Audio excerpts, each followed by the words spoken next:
Pole sitter of Ron Bartel into the lead. A lap later, Bartel tried to get it back. Denied. Feller slammed the door. And on lap 3, Bartel spun, moving him as a threat to Feller. Now inheriting second, the number 8 of Dan Kalashaw took up the battle, never giving him a moment's rest. And behind them was the battle of the Burries. 34 John Salisbury and 05 Chris Christenberry duked it out for third. Race long. At the checkers with Kalashaw less than a second behind, Tom Feller took the win with Christenberry coming across in third. Without a doubt, the two Burries were obviously thrilled with their duel. And for the winner, let's just say he was truly one happy and relieved Feller.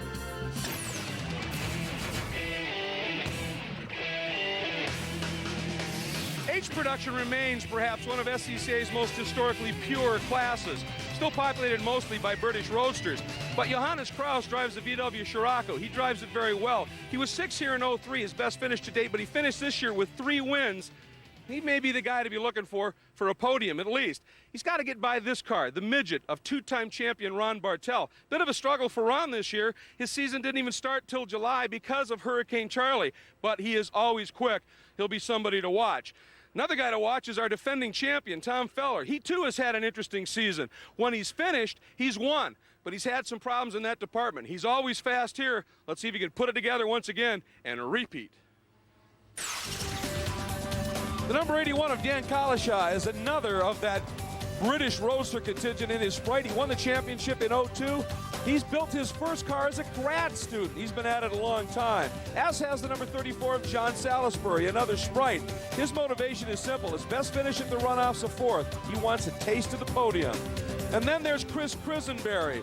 3 wins, one of them the sprints on his way to the Central Division Championship. He, too, looking for that prestigious Triple Crown. For 41 years, the Sports Car Club of America has determined their national champions in a Olympic format, one race, winner take all, runoff. And today, we start the 42nd year of Runoffs competition with H Production. Hi, everybody, and for the 12th consecutive year, welcome to the Mid-Ohio Sports Car Course in Lexington, Ohio, for this great competition. I'm Greg Creamer, joined by Dan Binks in the booth. Down in the pits today is John Bizignano and Chris Devoda. And Dan, we are going to get right to the track map to show people about this awesome track, but it is wet out there today as well. More on that in a minute, but take us on a tour around this fabulous track. Yes, turn 1 is a great place to set up a pass or to set it up to turn 2 for the, maybe to the back straightaway. That's turn 2. Coming down into turn 4, great place to pass. It's right here. That gets you into the S's, and then over in this end, they call this madness. You set up there, it's not really a great place to pass, but coming into 11, you have a little bit of a chance, and then back to turn 12, and then out onto the front straightaway. All right, thanks very much. And at this point, we want to let you know a little bit about the production category. And as I said, this is H Production, Dan. H Production is the smallest of the 4 production classes. You're allowed some performance modifications, but they must remain in the original design. And if experience in a category means anything, John Bizignano, this guy you're going to talk about is amazing. Let me tell you, Randy Cranfield, he exemplifies the SCCA so much. He has won 5 championships in 4 decades. The first championship came in 1969, the last one in 1990. He's looking to get one in the over 2,000 mark. Go, Randy, try hard for that, buddy. Let's go down to Chris Devoda, my new pit partner here at the SCCA Runoffs. Thanks, Biz. We're back here in 23rd position. It's actually a position that Jerry Olison is not used to starting in. He is usually a front runner. This is his 16th time running in the Runoffs, but he is an underfunded team. As you can see, no stickers on this car. In fact, on the entry list where all the drivers list their sponsors, Jerry just lists needed. In fact, Jerry had to miss his second qualifying session because he had to go to work. Remember, this is amateur racing. A lot of these guys have other jobs, but he did pick up 3 seconds from his first session, and he said he thinks he has some momentum to carry him through, hopefully up to the front. Well, missing even a day of track time here is huge, but it's going to be interesting to watch him come through the pack. When we come back, we'll introduce you to the starting lineup. Coverage of the 2005 SCCA National Championship Runoffs is being brought to you by High Endurance Oils from Mobil. The oil that's Ohio, everybody. The field rolling out of the false grid. We want to give you the starting lineup here. It's a good field, 29 cars in the H Production class. And when we show you the front end of the pack. Well, not a big surprise. A lot of the normal suspects are up front there. Tom Feller, the defending race champion, extremely quick here. So he's going to be somebody to watch. But, Dan, back in the 15th spot is a guy you might be grinning about this rather iffy weather. Yes, he's driving a Volkswagen Scirocco, and that's a front drive car. I believe it's one of the only front drive cars here, and it'll be awesome in the rain. That's Johannes Kraus, who, of course, we met right at the top of the show. He's 15. We'll be watching him as he works up through the rest of the pack. Meanwhile, you take a look. There is Jerry Olesen, also somebody we would suspect is going to be on a huge charge in the early going. Things must be developing down in pit lane. Biz, what's going on? Well, just a final thought. Ron Bartel, he's always been a great competitor here, but his MGB, they changed motors after qualifying. He says, now these motors can only go for about 4 hours. I said, how many hours do you have on this one? About 6. So unfortunately, he's down on power. He's glad to see the wet weather. Well, we'll be watching for those developments. Meanwhile, let's check in one last time with Krista. Well, I know you guys mentioned Chris Christenberry at the top of the show. Another car to keep an eye on. Of course, his Spitfire has been fast all week, but he may have a little extra incentive. He is one of those guys going for the Triple Crown. He won the June Sprints, won his division, so he has been quick. Look for him to be quick, and he says he is so dedicated. His hobbies, cars, and more cars, guys. Well, that's what this is all about. Lots of cars. By the way, a new record here. Over 750 cars took qualifying times. The record was set last year with 717. So the runoffs, just an absolutely tremendous event. And very, as we say, it's sort of the Olympics of amateur road racing. This is the opportunity for the people that struggle all season long in the 8 divisions that make up the Sports Car Club of America get their chance to shine. Now, one of the big stories here is the weather. This track's tough enough in the dry, Dan. It is definitely not that. It rained all morning, and it's not dry now. Right, it's a very green racetrack. All the concrete patches, they'll be very slippery. You'll try to miss those. You just need to pick your spots and try to be able to see. And Biz, what's it like down the pit lane? Well, one other thing about the weather is that these guys all week long, they have been running in the bright sunshine. This is the first time the track has had any moisture on it, really, any significant moisture all week long.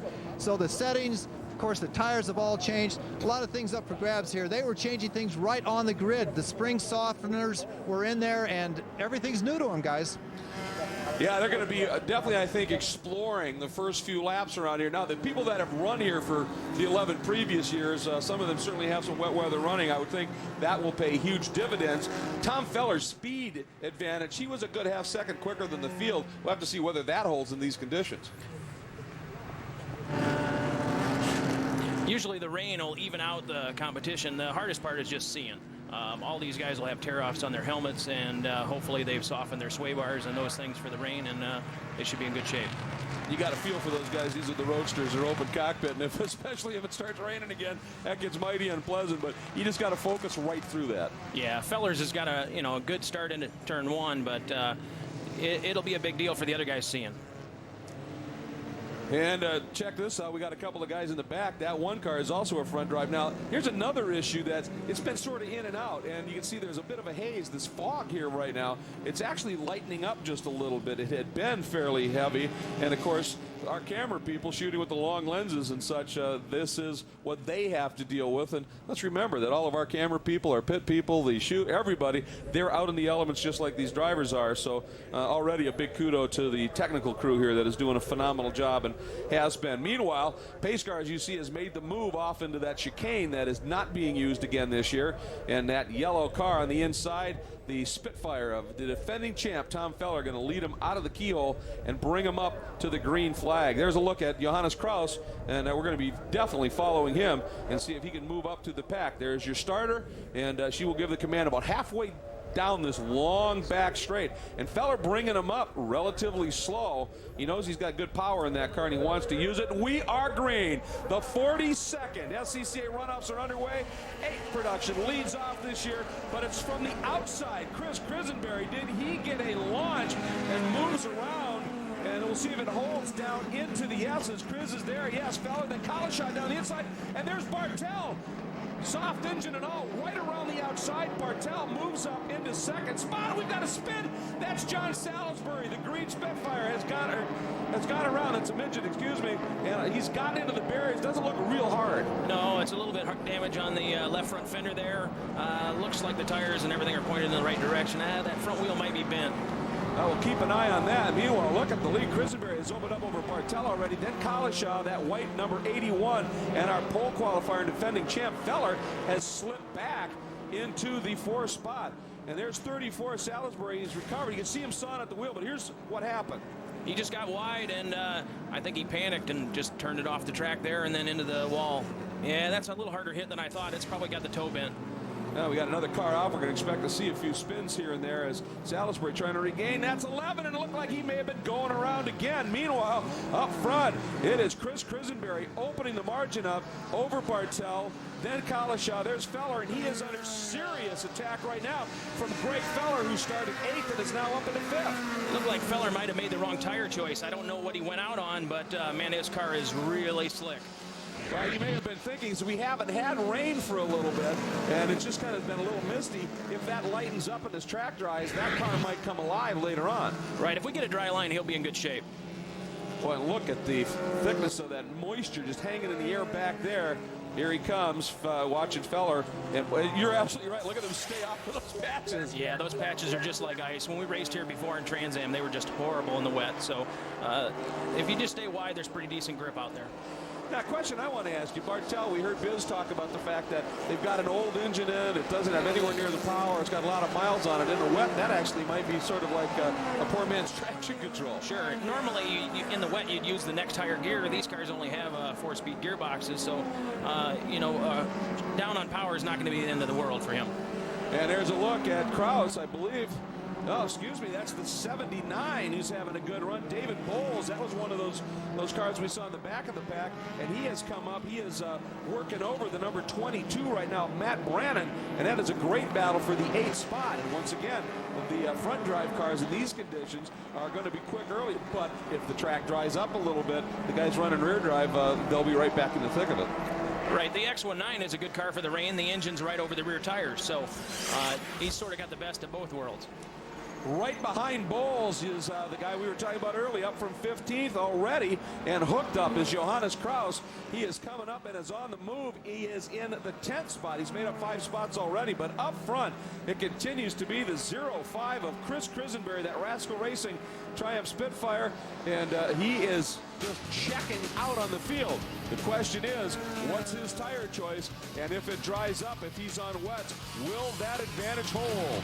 The only Ford Festiva in this entire Mid-Ohio paddock, and that's with 700 cars being present.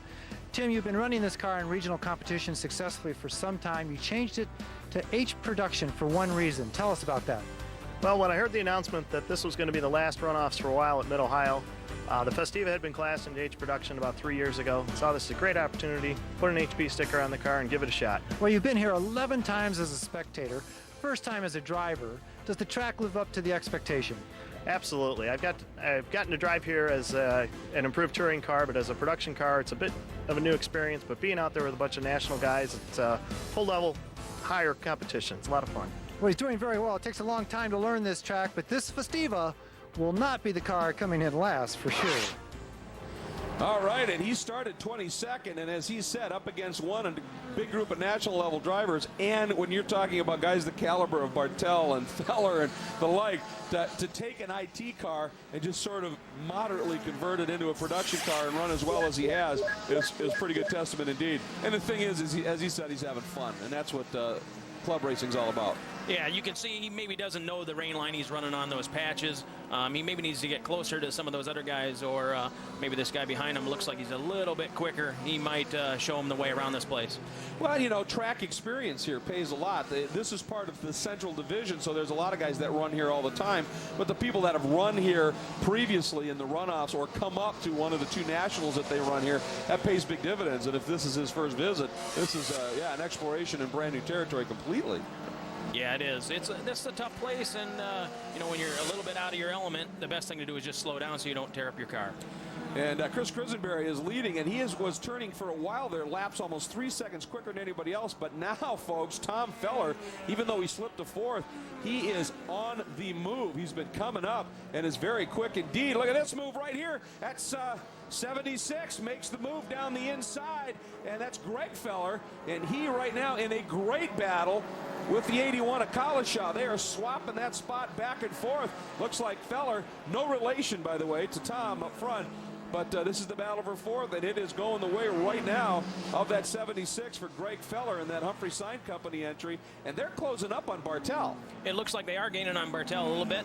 Bartel's car is maybe a second off of the Christenberry, but these guys are doing a great job catching up. Well, again, if the track's drying out and that motor in Bartel's car is a little bit soft, that advantage or equalization he may have had in the wet is going to go away. And right now, Christenberry trying to get back around Greg Feller in that blue 76 MG. And right in front of them is Bartel, that Valvoline car. And, oh, here we go. Look at Feller swinging wide, trying to make a run around the outside and getting a big drive there into the carousel and now onto the main pit straight, if you will. Just not quite enough. Really tough to do any passing there. And if you got a good run, maybe here into one. And look at Bartel moving over just a little bit, making it a little bit more difficult. Yeah, he just made it a little bit wide into turn one, but I think it's only time and he'll be by him. So that is the 76, once again, Greg Feller, and that is in the fourth spot. Collishaw sits in the fifth spot. Bowles is just behind that group, and he's coming on as well. Meanwhile, there, you can see Tom Feller now has moved up and picked back the second spot as he's got around this battling group here. Now Collishaw has dropped off just a little bit. I don't know if he had a little bit of a moment, but he lost a little bit of ground here, and that hurt him a little bit because he was all over the back of Greg Feller in that battle, and now he's tailed off just a little bit. He's got to be a little careful of 79 Bowles, who is having some good time. And look at that. You can already see Tom Feller over there looking for moisture, so that would be an indication that he did not start on slicks, that he maybe started on dries, and it just took a little bit longer for those, or on wets, it took a little bit longer for those tires to come back in. Up front, though, Chris Christenberry, whatever he started on still seems to be working. His lap times continue to be mid 1:56 or lower, and he is maintaining a substantial margin right now of about 5+ seconds over the field. Very carefully through madness.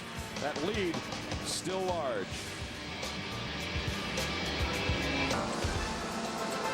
H production is the class being contested here at Mid-Ohio. It is SCCA's National Championship Runoffs. And this one proving to be an interesting study in strategy and driving talent right now. And right now, you've got to hand it to Chris Christenberry. Whatever they did to that car in preparation for the conditions coming out here, Dan Banks, is working. Not only now has he not only held on to that lead, he's expanded it. It's over 7 seconds, and he's the only driver to crack a lap faster than 1:56 right now, down to 1:55. And John Bizignano, this guy is flying. Well, he's flying, and the crew chief, John Thon, is with us. John, what did you do to the car? All of your qualifying was in the dry, but you ran this morning a little bit in the wet. Yeah, we had set something up yesterday where we softened up the springs and made a slight jetting change on the carburetors. But other than that, we pretty much came prepared for either venue. Talked to the engineers this morning. To set tire pressures at the last second, to try to keep them wet. Wouldn't be bad if it sprinkled a little. Well, he seems to be driving offline a lot down the front straightaway here. He's right up against the wall. Yeah, he doesn't have anything to gauge it by simply because he just, because he's got nobody in front of him to really tell. So he might be looking for water. They got to be doing something right. Well, absolutely. I mean, he's running now a second quicker than anybody else. And for a moment there, it looked like number 76, Greg Feller, had slowed up pretty noticeably, but he looks back on the pace now. Yeah, he looks like he's getting going. I don't know, maybe he got wide there at the end of the back straightaway or missed a gear or something, but he looks fine now. So it certainly cost him some momentum, and that's going to give Bartel, who he was working over a bit of a breather at this stage.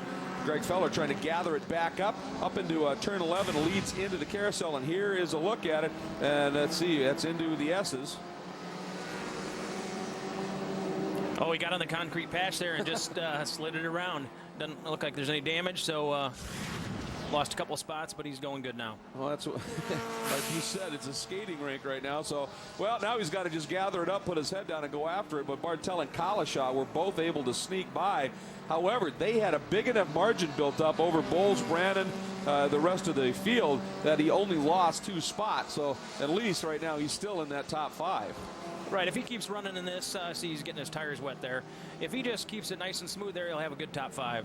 Now, what's the purpose of doing that? Why are they, running over and getting into the water? Well, usually the tires are very, very soft for the rain. And the battle for 11th here is getting really tight. See, this front-wheel drive car looks like it's better out onto the back straightaway there, on the front straightaway there, sorry. That's Randy Canfield, that number 41, who Biz talked about at the top of the show. He's won national championships in 4 different decades, and I'm betting it's the same car. Yes, it looks like it is the same car. You can tell that car has got real soft rear springs. They must have changed it for this morning. You can see it's lifting the front of the car up, and what that does is just gives you forward bite. You can slow the guys down in the middle of the corner here, and nobody will have anything for you. But if you can leave it, go down this back straightaway, you'll be in good shape. Well, we just saw a white car go underneath, and it looked like he was heading off track in a big way. Meanwhile, right behind Canfield, I believe that's the 45 of Richard Root, another of those front drive rabbits, and he moved to the outside trying to take a run. Canfield looks like he may have the legs just a little bit, but we'll see what happens down into the braking zone here. Look at Randy canted over, checking that mirror. He wants to know exactly where that sedan is behind him. Yeah, he just wanted to make sure that he had a clear line into the back straightaway there, and he's taking a protective line, let's say. Yeah. But he's doing all right on those patches. Oh, and there's 34 Salisbury, and he was the driver we had nudge the wall, and we were a little more concerned about that front corner, and and now you can see why it all apparently came apart, and then they had to take the rear bodywork off. So for John Salisbury, Chris Devoto, it looks like the day has gone pretty sour. Yeah, absolutely, especially considering that he started 6th. We're actually with John Salisbury's dad, also John Salisbury, and you're a racer yourself. What's happening to John out there today? We're not sure, but looks like on the charge at the front, he had intermediate tires on. I think he was going to try to pull ahead, and he had some fender damage on the, looks like the left front, and the hood came off. You also said you've been doing this for such a long time that this is just a part of years. 45. And it doesn't get any worse. So. 45 years. He did joke too, John Salisbury Sr. that has joked and said, hey, I taught him everything he knows. He's just not listening. It's also a fun business, guys. Yeah, we'll be back next year. Well, parenting takes on a whole different perspective when it comes to racing. Speaking of perspectives, check this out. As 81, Collishaw now has gone around Bartel. And Collishaw, just a little bit ago, Dan, had dropped off this battle just a little bit. And obviously he's found some speed now and is coming up. And he's got that number 81, Precision Peters Fabricating, Austin Healy Sprite, singing a nice song right now. The problem is, that is only for 3rd. Feller is a good 8 seconds in front of him, and another 8 seconds up front is a flying Chris Krisenberry, who, one, has got a setup on the car that's working and is managing his race incredibly well. Chris Krisenberry leads.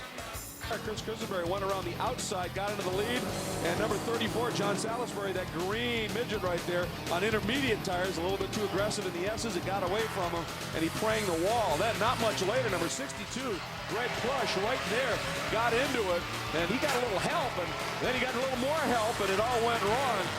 So the action here in the wet in the early going has been tough. And then the number 76 of Greg Feller, who was having a great run, came up from 8th and was right in the middle of the battle for at least a bronze medal.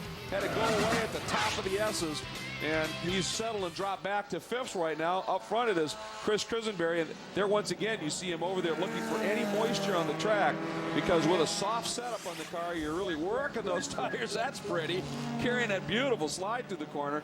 And with the soft compound of that rubber, as the race unfolds, if it doesn't rain, and we heard his crew chief say that, we'd love to see just a little bit of rain, and that's just to keep it cool and not chunk it up, right? Right. The rubber starts falling off these tires when they do get dry. The rubber is just so soft, big pieces will fall off, and that's what that slide was in turn 1. And you can see a little bit loose there, and he's just being patient with it. What he needs to concentrate on is getting water on the tires. He's leading by 8.6 seconds. There's roughly 10 laps left. He just needs to, get them wet as possible, and that's what he's doing. Well, and the reason that he's got to have to be really on his game now is Tom Feller just at the fastest lap of the race in 2nd by about a second right now. So it's that close. Here's your battle for the 8th spot, and that is the number 6. Guess what? Another Feller, Aaron Feller, is the blue car. He is related to the 76 of Greg Feller, and he's in a good battle right now with the 22 of Matt Brannon in the Midwest X19 at Fiat. And actually now Aaron has slipped back just a little bit, and they're both chasing that 79 of Broyles that we've talked about a bit, one of the Atlantic Auto Works VW. It looks like the X19's a couple seconds faster than Boyle's there, so maybe a lap or so we'll have a little battle here. Well, again, if that X19, you pointed out with the weight distribution in that car, it should be good in the wet to start with. And if he managed to hang on some intermediates, yeah, he could really be a factor here. Here comes Aaron Feller, who is running strong right now and trying to move up and join his brother Greg at this stage and come after it just a little bit. But they're a ways behind at this stage. It's going to be interesting to watch Brandon in that Fiat as he works around. Now we go back to the battle for 10th, and that's the 33 of Andrew Wright, that orange Sprite, and he's got Canfield coming after him big time. It looks like Canfield's soft setup is really paying off. You can see that thing with the nose up. It's putting the power down. He's able to make a good charge on him. Now, what does that do trying to get the car to turn, though? Does it create a push when you get that much squat at the back? Sometimes when it dries out, he'll be in big trouble. But, you know, if you can get these spots and get out, you know, sort of like Christenberry's done, you know, you might be able to hold him off. Okay, well, strategy, obviously, you've got to try everything that's in the armory here at this stage. And, oh, boy, folks, Tom Feller just cracked off a lap at 152. So that margin, folks, from Christenberry, that was 8 seconds, is falling. Collishaw now has had an off. He had a quick off, and he is now back behind Bartel. We're going to watch for it. Watch Collishaw's off. Okay, it looks like over the hill there, he just slid it wide.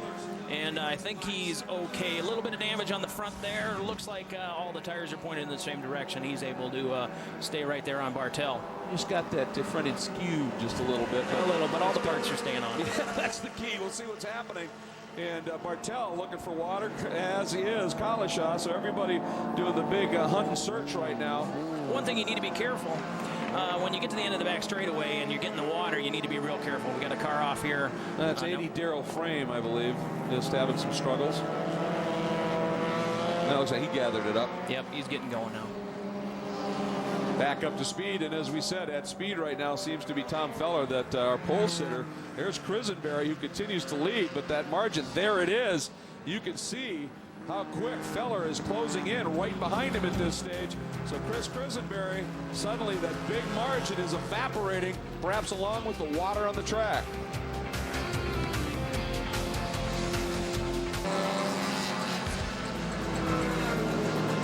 We are back, and the action is fast and furious. This is 71. Tom Feller taking a run for the lead at Christenberry. Feller's car has come alive. Christenberry, he's still running about the same lap times, but Feller, he's suddenly finding laps from the 155s. He's running 152s, and it looks like it may be inevitable. Yeah, it's only a matter of time here. His tires are gone, and Fellers is going to just set him up here, maybe down the front straightaway or into the keyhole. So Tom Feller is working him over big time. He made up 6 seconds in 3 laps. So when that dry line started to appear, and you can just see it just a little bit there, that is what is going to fall into Tom Feller's hands right now. He was looking into the race, obviously. Christenberry looking a little bit more early race at this stage, and looks like the roll of the dice may have gone to Feller here. But catching somebody's one thing, getting around them, that's a whole different deal here. And as you pointed out, saying this may have opened it up right here. We'll see if Christenberry is now. Feller, this is going to be close, Dan, side by side. And Christenberry is so shallow in. Feller might have better exit speed. Swings out. Christenberry's got to get back over to the water, and this may have been it. Feller may have the inside line. Yeah, he does. It's only a matter of time. When you're 3 seconds a lap quicker, it's fairly easy. It's going to happen. And see right there, you got a better shot off of turn 1. Oh, he's trying another shot on the inside. Careful there on the left pavement. Oh, and he's right on that pavement. Look at him fight back. Christenberry went way out, squared up, while Feller had a little bit different angle into that keyhole, and they are side by side down the back straight. Doesn't get any closer than this. And Christenberry, maybe in terms of raw horsepower, has a little bit right now, but Feller certainly seems to have the car that's handling a little bit better. And it's probably not bothering Christenberry that while he has to get over into the water, when he does it, when Feller's that close, he's giving Feller a faceful. Yeah, it looked like he pulled a tear-off off there, his helmet. Now he's inside, and some traffic's going to play a little part here. Feller has the outside now, but that's going to put him on the outside now down as they head into madness, and Christenberry back into the lead. Feller, though, squares up a little bit, comes along. If he can stay put here, it'll give him the inside into turn 11, and Christenberry feints over a little bit, and Feller backs off, and Chris Devoto, I think there's somebody down in the pits who's just near fainting, period. Yeah, as the intensity grows for the battle for the lead, so does the excitement of one Jill Feller. That would be Tom Feller's mom. So you go to a lot of races. You're used to this. Does it ever get any easier, the excitement, the nervousness down here for your son? Well, each race is exciting, and I'm very nervous each time, but the runoffs is really the big one, and yeah, it makes me pretty crazy. It's a little bit easier now than the first time, but not a lot. I know you're down here. You've been kind of, watching the times. Everyone brings the lap times over to you, and I know your husband's out there on the radio with Tom. Has he been saying anything much in this race? No, Tom's not talking. That's typical of him. He kind of listens, and we give him some clues on what's going on and times and such, and he just kind of drives and concentrates. Well, you were nice enough to talk to us during a very exciting time, so we'll let you get back to watching the race. That's Jill Feller, Tom Feller's mom, as he continues to battle for the lead with Chris Christenberry. All right, thanks, Krista. And I'll tell you, Chris Christenberry, when he was out front, he was doing a little management, I think, because he's responded. He now turned a lap in the low 153s. Right, he just maybe it saved a little bit, and he knew his rear tires were in trouble, slowed down a little bit, cooled them off. You can see he's running in the water every lap, and Feller's just backed off a little bit. Feller backed off in terms of, well, not intentionally, but he's suddenly lost a little bit of ground. Here is the number 4 of Mr. Bartel once again. Ron Bartel has had himself a very eventful, well, really whole week with that engine problem and the engine change. And then the race going on here.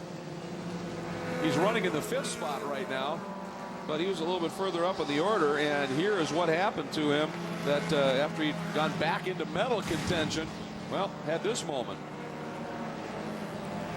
Well, he just slid it sideways. Looked like it was even before the concrete patch. Looks like no damage, maybe a little bit right there when he was going over the curb. Looks okay from here. Well, he got away with another one, but it has cost him a top 3 at this stage. He's sitting back in the 5th spot, and that spin put him a good 10 seconds behind the gentleman in 4th. Meanwhile, traffic now is something that is going to come into play just a little bit, and depending upon how your brakes go in traffic, it can play to your advantage or it can hurt you deeply. And Chris Christenberry has at least been able to open up a little bit more of a margin to give him some breathing room when he gets into traffic. Don't be surprised if you see the name Feller running up front in H production. Actually talking about 2 Fellers, the brother Fellers. So let's talk first to Greg, the more experienced of the brother duo. 5th time in the runoffs? Yeah, I think this is my 5th year. I've been racing for 10 years, so I'm doing this a little bit. A little different to have baby brother alongside this time? Yeah, it's kind of neat to be on the track with him at the same time. This is the 1st year, so that's kind of nice. All right, let's get his take on it. Aaron, has he given you any advice? You guys are running against each other, so has he given you no advice? He's given me a little advice on the track, pep talking me before, trying to keep me calm down, but, when it comes down to it, we're racing against each other. Okay, one more storyline for you. Chris Christenberry works for the family business. He is also racing in H production, so if he beats the boys, I don't know, he might be taking a pay cut this week. Boy, going up against the boss, that's tough duty. Here is the 76 of Greg Feller, and he has had himself a really interesting race. He's been a player at the front from the get-go at that one brief moment and has fought his way right back into 4th.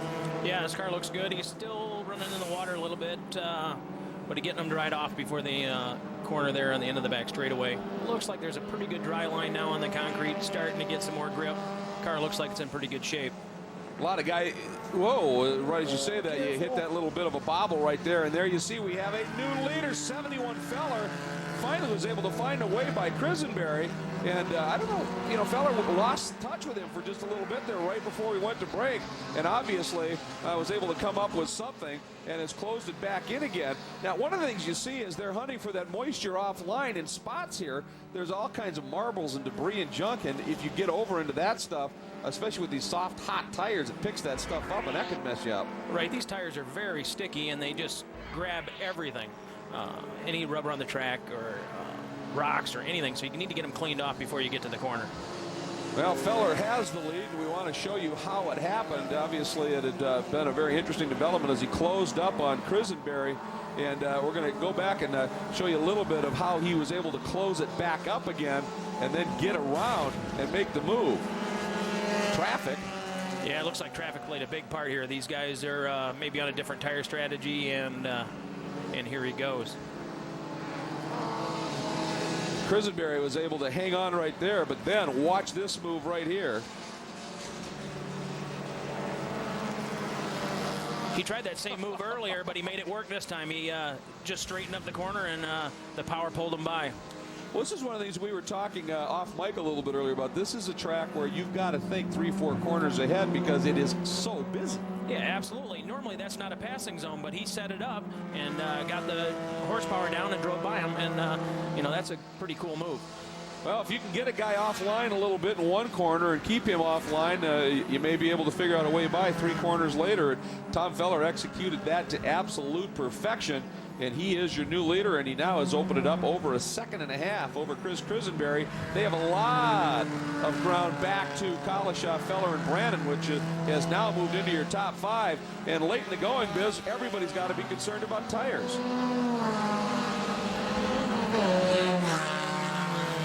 Well, they are concerned about tires. A lot of the tires are left here on the straightaway. You can see these huge chunks of rubber. That's what happens to these very soft rain tires when they get too dry, too hot. But what's also happening is everyone's running offline, and that's why there's so much chunking over here. They got to stay somewhere between the dry and the wet, because if they get out here, there's nothing but marbles.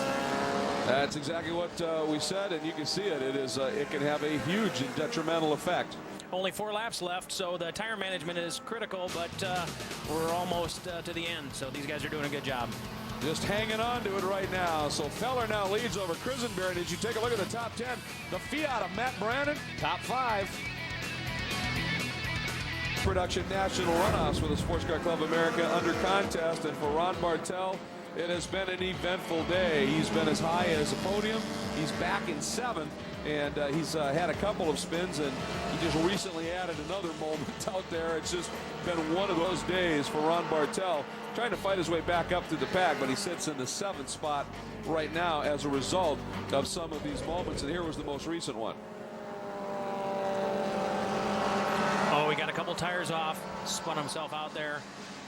Doesn't look like he's going to get into the fence there, so shouldn't cause too much damage. He should be able to get going here, and he looks like he's going to lose a couple, maybe 3 spots. Looks like all the tires are pointing in the same direction. Well, he had a puddle out there too, right on the edge of the track, and that's what caught him out. You may have, in the dry you get away with that, but in the wet, not going to happen. So Bartel now sits in the 7th spot, and that means the number 6 of Aaron Feller has moved up and picked up a position and is now sitting in the 6th spot. So both of the Feller brothers are 4th and 6th, and in that top 6. Meanwhile, the unrelated but rocket fast Tom Feller going for a repeat here in the H production category. He's been running some very quick laps. He now has about 4 seconds in hand over Krisenberry, who's got a ton over Collishaw. But then that trio, or 3 medalists, if you will, have a lot of breathing room back to Feller, Brandon, Feller, Bartel et al. Right, it looks like Feller's trying to put some traffic in between him and Krisenberry. Krisenberry's tires are probably pretty much done at this moment. Rooted. Yeah, rooted. And there's only 2 laps left, so he's just on the... got a decent lead over 3rd, and just trying to make a good run here at the runoffs. We were looking at Johannes Kraus a little bit earlier on, and he's faded now. He was up at 8th. Now he's back to 9th in that VW, and just going away from. Meanwhile, our battle for 4th right now. You have it's Greg Feller. Actually, I think that may be. Well, did Brandon get him? Brandon may have already picked him up. He has been absolutely flying in that Fiat. Number 22, that car has just come alive as it's gotten drier and drier. Brandon has gotten faster, arguably the fastest car in the track right now. Right now, he looks like he is. He's actually using the concrete and having a dry line off the keyhole there and down the end of the back straightaway. It made a big difference for him. Up into the S's as we are looking for, we're on our final lap. We have just begun our final lap. And there is your leader, Feller. And there's Mom. Look at that, just tapping the wall. Everybody nervous watching it here. And tell you one thing about the runoffs, that is, anything can happen at any point, especially when you're running production classes. There you see the margin, the 2 yellow cars, leader Feller and Krisenberry. Yeah, all these guys work on their car all night long, after work on the weekends, and moms and dads are helping, and, it's a whole family deal. There's Krisenberry's crew chief right there watching it, and there's a look of concern as well. He's got a silver in his pocket. If he can hang on to it right now, he certainly would love to see something untoward happen to Tom up front. But the way Tom's been running here, that looks pretty good. And Tom's last lap was a 1:49. He's out of the 150s, so he is flying right now late in the going. And the margin has ballooned now up to over 6 seconds. And right now, the only thing Tom Feller's got to do is be real careful in traffic. Right, traffic's a big deal here. Just nice and smooth. Just bring it around and get the gold. By the way, Brannon just turned the fastest lap of the race at a 1:49.1, so that Fiat just a little bit too late. Yeah, he moved up to the 4th spot. I don't think he can get Kalashaw. There's Krisenberry sitting in second again. He can see Feller up there, and it's got to just be tearing at him that he just doesn't have anything left. But he threw everything at it. I mean, they went for the big gap and to try and hang on, and that's a strategy that can pay off. But you just had to deal with the speed of Tom Feller. And Feller was patient, didn't make any mistakes when the track was at its worst. And when the track improved, Feller was at his best. And here he comes out of the final turn. And he starts off, and we have a repeat champ in H production. What a drive by the 71 of Tom Feller, the West Michigan Imports Triumph Spitfire. From pole, it doesn't get any better than that. And there's the crew for Krisenberry, happy with the silver. And a good drive by him as well. And Dan Kalashaw is going to have the bronze draped around his neck at this stage. So there is Tom Feller, your national champion in H production for 2005 from the pole. And he was the defending champ as well. It's about 2005 SCCA National Championship Runoffs is being brought to you by High Endurance Oils from Mobil, the oil that's changing oil. Well, H Production has a new national champion, and here are the results. Tom Feller is the gentleman who repeats Krisenberry. A great run to second. Kalashaw, Matt Brannon, what a drive in the Fiat. The two Feller brothers end up 5th and 6th. Ron Bartel, tough day, sliding to 7th. Johannes Kraus could only come up as high as 9th, and John Salisbury dropped to 15th. And as I said, we have a new winner, but Biz, he's a repeater. Well, he's a repeat in the same car. That's 2 championships in the same car. Tom, congratulations. Now, your dad just walked up to you, your father Chuck, and said, who says you can't drive in the rain? Who did say you couldn't drive in the rain? I said I couldn't drive in the rain. I haven't had much experience at it, but with a lot of help from our super crew, I was able to get a lot of advice from good, experienced racers. That helped me out a lot. I'd also like to thank Rick Klein at RC Engineering, Dwayne Bailey at West Michigan. I'm sorry, but I'm sure you're very thankful to everyone on the team. We're really short of time. Congratulations on a great, great run. Up to Krista. Yeah, and with second place, Chris Krisenberry. And Chris, I know, I guess a little bittersweet. I mean, you're happy with the run, but is it disappointing because you had a great car this week? Well, I would have given anything for this bottle of water on the racetrack. It was a good car, and I could have just used a little bit more rain or some slicks, one or the other. I didn't even see Tom coming up behind me. He did an awesome job keeping his tires underneath him, and got back around me, and I just didn't have anything left for him. It was just like on ice skates out there. Well, to the ice skater goes, of course, the silver medal. Congratulations.